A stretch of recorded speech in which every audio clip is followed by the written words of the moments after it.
오늘도 코로나19 이렇게 해서 지속되고 있는 어려운 환경 가운데서도 가정의 달 마지막 주일을 맞으며 성삼위 하나님께 나와 영과 진리로 예배드리는 사랑하는 모든 믿음의 가족 여러분들에게 우리 하나님이 약속하신 하늘의 위로와 소망의 말씀이 충만히 임하시는 복된 이 시간이 되실 수 있기를 간절히 소원합니다.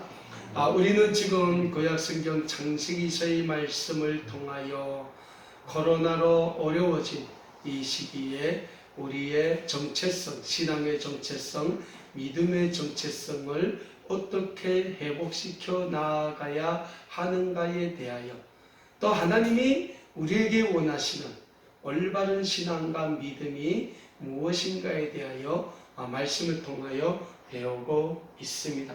특별히 5월 가정의 달이 다 지나고 또 초여름의 계절인 6월에 들어서고 있는 이때에 우리가 오늘 또 구약성경 창세기 21장 1절에서 7절의 말씀을 통하여 하나님이 우리에게 주신 가정에 대한 그 축복의 뜻을 발견하고 깨닫는 그 귀한 말씀의 시간을 가지고자 합니다. 특별히 오늘 우리는 본문 말씀을 통하여 하나님의 언약의 자녀 이삭이라는 제목으로 하나님이 우리에게 축복의 선물로 주신 우리의 믿음의 자녀, 신앙의 자녀들이 얼마나 귀중하고 소중한가에 대해서, 그리고 하나님이 우리에게 선물로 주신 그 믿음의 자녀, 신앙의 자녀들을 우리가 어떻게 키워야 하는가에 대해서 말씀을 통해서 배워보는 시간을 가지고자 합니다. 오늘 본문 말씀에 나오는 이삭, 이 이삭은 하나님의 믿음의 조상인 아브라함의 나이가 100세 때 주신 언약의 자녀, 약속의 자녀라고 말할 수 있습니다. 사랑하는 여러분, 아브라함의 나이 100세에 얻은 아들 이삭입니다. 그리고 이삭을 낳을 때 아브라함의 아내 사라의 나이는 90세였습니다. 우리가 인간적으로 놓고 볼 때 사람의 나이 100세, 이 나이에 자식을 본다는 것은 도저히 불가능한 일이라고 할 수 있을 것입니다. 아브라함도 마찬가지입니다. 아브라함은 하나님이 약속하신 대로 아내인 사라에게 아이가 생기지 않자 걱정하기 시작했습니다. 걱정한다는 게 뭡니까? 즉 아브라함은 자신에게 주신 하나님의 약속에 대한 믿음이 흔들리기 시작했다라는 사실입니다. 하나님이 아브라함에게 최초에 믿음의 자녀를 통해서 큰 민족을 이루겠다고 약속하실 때가 언제입니까? 아브라함의 나이 75세 때이지. 그때 하나님이 아브라함에게 어떤 약속을 하셨습니까? 너로 말미암아 내가 큰 민족을 이루겠고, 분명 아브라함을 통하여 하나님은 큰 민족을 이루겠다고 말씀을 하셨다는 거예요. 그리고 하나님은 아브라함에게 그 약속을 반드시 이룰 것이라고 약속을 하셨어요. 근데 75세부터 한 해, 두 해 지나도 하나님의 약속은 이루어지지 않았어요. 그래서 결국 아브라함은 자신의 나이 86세 때 자기 아내 사라의 여성 하갈, 이 하갈은 아브라함이 애굽에서 나올 때 애굽 왕이 사라에게 붙여준 여종이에요. 그 아내 사라의 여종인 하갈의 몸에서 나온 아들 이스마엘을 자신의 상속자로 삼으려고 생각도 했어요. 하지만 하나님은 아브라함의 나이 99세 때에 다시 아브라함에게 나타나시어 언약의 자녀인 이삭의 출생을 다시금 예고하셨어요. 그리고 그 언약의 자식인 이삭을 통해서 아브라함이 큰 민족을 이룰 것이라고 다시금 약속을 하세요. 그리고 오늘 성경은 분명히 말씀하십니다. 오늘 본문 말씀인 구약성경 창세기 21장 5절의 말씀입니다. 아브라함이 그의 아들 이삭이 그에게 태어날 때에 100세라라고 오늘 성경 말씀은 분명히 말씀하고 있어요.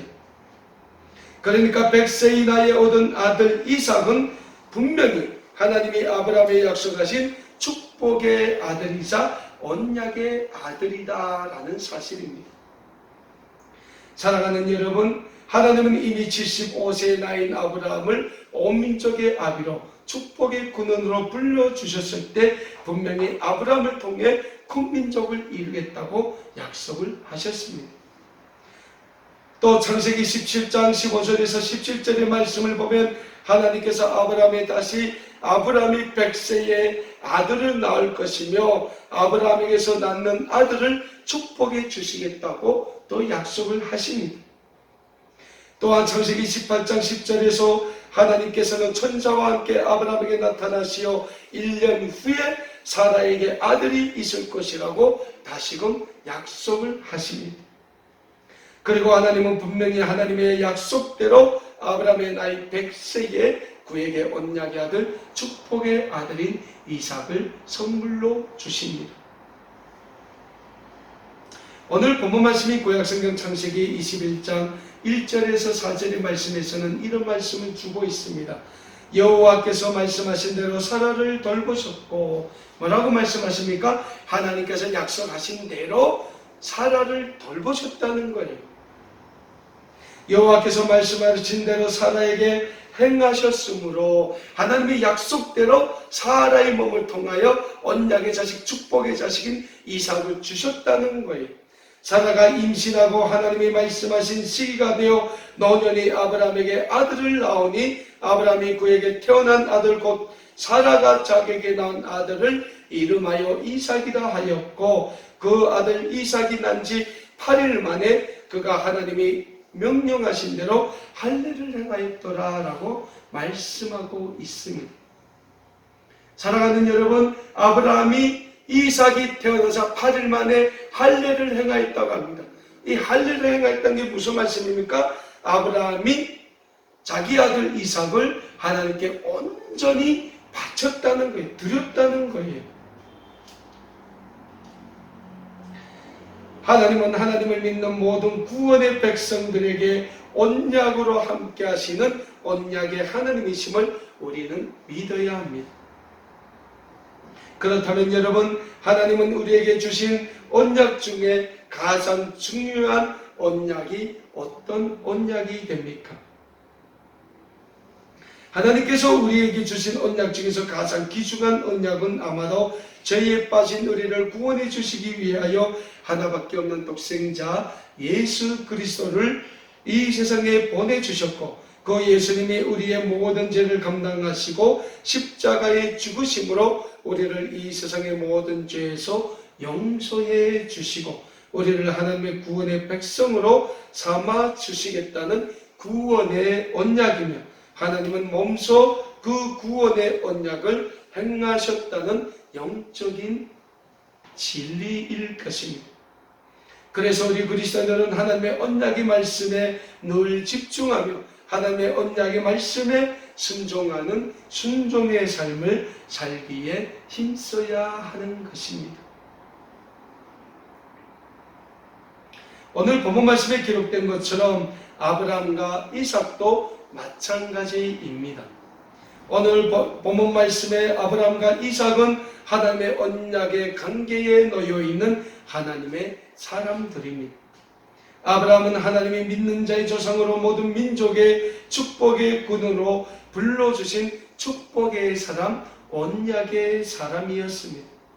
그리고 이삭은 하나님이 축복의 근원으로 불러주신 아브라함에게 언약의 자녀로 주신 축복의 선물입니다. 사랑하는 여러분, 오늘 우리 믿음의 자녀들도 마찬가지입니다. 오늘 우리의 자녀들은 하나님이 우리에게 주신 언약의 자녀이자 축복의 자녀라는 사실을 우리는 잊지 말고자 합니다. 구약성경 시편 127편 3절의 말씀에서는 자식은 여호와의 주신 기업이요 태의 열매는 그의 상급이다 라고 말씀하고 있어요. 그렇습니다. 우리의 자녀들은 하나님이 우리에게 주신 기업이며 우리의 자녀들은 하나님이 우리에게 주신 축복의 상급이라는 영적인 사실을 우리는 잊지 말고자 합니다. 그렇다면 사랑하는 여러분, 하나님이 우리에게 축복의 선물로 주신 우리의 자녀들을 우리는 어떻게 키워야 하겠습니까? 구약성경 신명기서 6장 7절 말씀에서는 우리에게 이런 말씀을 주고 있습니다. 내 자녀에게 부지런히 가르치며 집에 앉을 때든지 길을 갈 때든지 누워 있을 때든지 일어날 때든지 이 말씀을 강론할 것이며 라고 말씀하고 있습니다. 그리고 신명기서 32장 46절의 말씀에서는 그들에게 이르되 내가 오늘 너에게 증언한 모든 말을 너희의 마음에 두고 너희의 자녀에게 명령하여 이 율법의 모든 말씀을 지켜 행하게 하라 라고 말씀하고 있습니다. 신약성경 에베소서 6장 4절의 말씀에서는 아비들아 너희 자녀를 노엽게 하지 말고 오직 주의 계명과 훈계로 양육하라고 우리에게 또한 말씀하고 있습니다. 구약성경이나 신약성경의 말씀을 보면 하나님은 우리에게 하나님이 주신 축복의 자녀, 언약의 자녀들인 우리의 자녀들을 하나님의 말씀으로 양육하고 키우라고 권면하고 있습니다. 신명기서에서 뭐라고 말씀했습니까? 집에 앉아 있을 때든지 누워 있을 때든지 길을 갈 때든지 늘 하나님의 말씀을 강론하라고 말씀하고 있어요. 에베소서에서는 뭐라 말씀했습니까? 주의 교훈과 주의 말씀으로 양육하기에 힘쓰라고 우리에게 말씀하고 있습니다. 그렇습니다. 우리는 하나님이 우리에게 주신 귀중한 자녀들을 오직 하나님의 말씀으로 양육하기에 힘써야 합니다. 성경에 나오는 많은 믿음의 선진들은 어려서부터 믿음의 부모들로부터 하나님의 말씀으로 양육받으며 성장했음을 우리는 잘 알 수 있습니다. 오늘 본문 말씀에 나오는 이삭이 그러했습니다. 이삭은 우리가 다음 시간에 또 말씀을 통하여 배우겠지만 하나님이 모리아산에서 하나님께 제물로 하나님께 바치라고 했을 때 믿음의 부모인 아브라함을 통하여 하나님께 믿음의 제물로 바쳐졌던 사람입니다. 그러한 믿음의 부모인 아브라함으로부터 어려서부터 하나님에 대한 언약의 말씀을 배우며 이삭은 성장했다는 겁니다. 야곱은 믿음의 부모인 이삭으로부터 어린 시절부터 하나님에 대해 배우며 성장했기에 이스라엘 12지파의 조상이 되었습니다. 요셉은 자기 믿음의 부모인 야곱으로부터 어려서부터 하나님에 대한 말씀을 배우며 성장했기에 17살 나이에 하나님이 주신 꿈을 기억하며 모진 어려움을 하나님에 대한 절대적인 믿음과 신앙으로 지켜왔기에 30세의 나이에 고대 애굽의 국무총리가 될 수 있었습니다. 모세는 어떠했습니까? 모세는 어머니인 요게벳의 신앙을 물려받아 고대 애굽의 왕자의 자리를 뿌리치고 하나님의 언약의 백성들을 이끌고 출애굽의 역사를 이루었던 것입니다. 여호수아는 갈렙과 함께 모세의 뒤를 이어 언약의 백성들을 이끌고 하나님의 약속의 땅인 가나안 정복을 이끌었으며 사무엘은 어머니인 한나의 기도로 이 세상에 태어나자 하나님의 성전에 바쳐진 결과 이스라엘의 위대한 선지자로 쓰임받을 수 있었다라는 사실입니다. 어찌 이삭과 야곱, 요셉과 모세, 여호수아와 사무엘뿐이겠습니까? 다윗이 그러했습니다. 솔로몬이 그러했고 다니엘 등 많은 믿음의 조상들 모두 어려서부터 부모님들로부터 하나님의 말씀으로 양육받으며 성장했기에 하나님의 거룩한 영광을 위해 쓰임받는 신앙의 인물들로 될 수 있었다는 사실을 우리는 오늘 본문 말씀을 통하여 잊지 말고자 합니다. 하지만 사랑하는 여러분, 그와 반대로 이 세상에는 어려서부터 훌륭한 믿음의 부모들로부터 신앙과 믿음의 교육을 받으며 하나님의 영광을 위하여 쓰임받은 신앙의 인물들이 있는, 반대로 어려서부터 잘못된 부모님들의 모습을 통하여 이 세상에 많은 고통과 어려움을 주었던 인물들도 있었다는 사실을 우리는 또한 잊지 말고자 합니다. 무엇보다 우리의 믿음의 부모들이 하나님이 우리에게 축복의 선물로, 언약의 선물로 주신 우리의 자녀들을 하나님의 말씀대로 어려서부터 교훈하고 양육하지 않는다면 우리의 자녀들은 이 세상에서 하나님의 영광을 나타내는 빛과 소금으로서의 삶을 감당하지 못하게 될 것입니다. 구약성경 사무엘상을 보면 이스라엘의 제사장 중에 엘리라고 이름하는 제사장이 나옵니다. 이 엘리 제사장은 이스라엘의 역사에서 가장 위대한 사무엘 선지자를 키워낸 제사장이에요. 하지만 엘리 제사장 정작 자신의 두 아들인 홈리와 비느하스를 하나님의 말씀으로 양육하지 못한 결과 엘리 제사장의 가문이 하나님의 심판으로 멸문지하를 당하게 되는 모습을 우리는 사무엘상의 말씀을 통하여 보게 됩니다. 하나님의 심판으로 엘리 제사장의 두 아들인 홈리와 비느하스는 블레셋과의 전쟁에서 죽임을 당하게 되며 엘리 제사장은 우자에서 뒤로 넘어져 문지방에 목이 뿌려서 죽게 됩니다. 엘리의 아들인 비느하스의 아내는 하나님의 언약궤가 블레셋에 빼앗겼다는 말을 듣고는 해산 중에 그만 또 죽게 됩니다. 어디 그뿐입니까? 우리가 잘 알고 있는 것처럼 제2차 세계대전을 일으키며 600만 명의 유대인들을 잔인하게 학살한 나치 독일의 히틀러나 일본의 도조 히데키나 이탈리아의 무솔리니, 잘못된 사회주의 이념으로 우리의 고향적 북한을 독재와 인권유린의 도살장으로 만들어버린 김일성, 김정일, 김정은이 다 그러한 인물들이 되는 것입니다. 특히 김일성의 아버지 김영직은 평양의 미국 선교사들이 세운 기독교 학교인 숭실전문학교를 다녔으며 김일성의 외가는 독실한 기독교 가문이었고 김일성은 어린 시절 어머니인 강반석의 손을 잡고 칠걸교회에 출석하며 기독교 교육을 받으며 성장했다고 합니다. 김일성의 어머니 이름이 강반석이잖아요. 반석이 뭡니까? 베드로란 뜻이에요. 그렇게 훌륭한 기독교 가문에서 성장한 김일성이지만 잘못된 사회주의 이념을 받아들였고 그 북한 땅에 사회주의 국가를 세우려고 한 결과 결국 저 북한 땅을 실용 독재국가, 인권유린의 도살장으로 만들어버렸다는 거예요. 그래서 구약성경 잠언 17장 25절 말씀에서는 우리에게 이런 말씀을 줍니다. 미련한 아들은 그 아비의 근심이 되고 그 어미의 고통이 된다라고 말씀하고 있습니다. 또한 같은 말씀인 잠언 19장 13절의 말씀에서는 미련한 아들은 그 아비의 재앙이 된다라고 또한 우리에게 말씀하고 있어요. 그래서 우리는 우리의 자녀들을 하나님의 말씀으로 잘 양육해야 하는 것입니다. 그것이 우리에게 언약의 선물, 축복의 선물로 자녀들을 주신 하나님의 거룩한 뜻에 순종하는 일이 되며 우리에게 믿음의 자녀들을 주신 하나님의 거룩한 목적을 최선을 다해 이뤄가는 우리 그리스도인들의 본분이 되는 것입니다.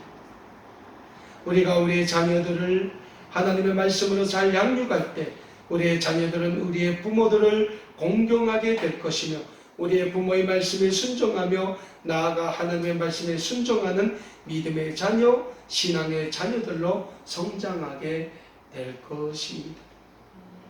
그래서 신약성경 요한일서 2장 28절의 말씀에서는 이런 말씀을 주고 있습니다. 자녀들아 이제 그의 안에 거하라. 이는 주께서 나타나신 바 되면 그가 강림하실 때 우리로 담대함을 얻어 그 앞에 부끄럽지 않게 하려 함이라고 말씀하고 있습니다. 요한일서 5장 2절의 말씀에서는 우리가 하나님을 사랑하고 그의 계명을 지킬 때 이로써 우리가 하나님의 자녀를 사랑하는 줄을 안다고 말씀하고 있습니다. 요한이서 1장 4절의 말씀에서는 너희 자녀들 중에 우리가 아버지께 받은 계명대로 진리를 행하는 자를 내가 보니 심히 기쁘다라고 또한 말씀하고 있습니다. 사랑하는 여러분, 100세의 나이에 아브라함에게 언약의 자녀로 축복의 자녀로 이삭을 주신 하나님의 거룩한 뜻은 오늘 우리의 믿음의 자녀들에게도 똑같이 임하고 있음을 우리는 잊지 말고 우리의 자녀들을 하나님의 거룩한 축복의 자녀로 양육함으로 우리의 자녀들을 통하여 어두워져 가고 있는 이 세상을 그리스도의 구원의 세상으로 아름답게 변화시켜 나가는 하나님의 거룩한 사에게 마음껏 쓰임받는 하나님의 자녀들이 될 수 있도록 또한 현현에 힘쓰시는 우리 아름다운 꿈의 교회 모든 믿음의 성도들이 다 되실 수 있기를 우리 주님의 이름으로 간절히 축원합니다. 다 함께 기도하겠습니다.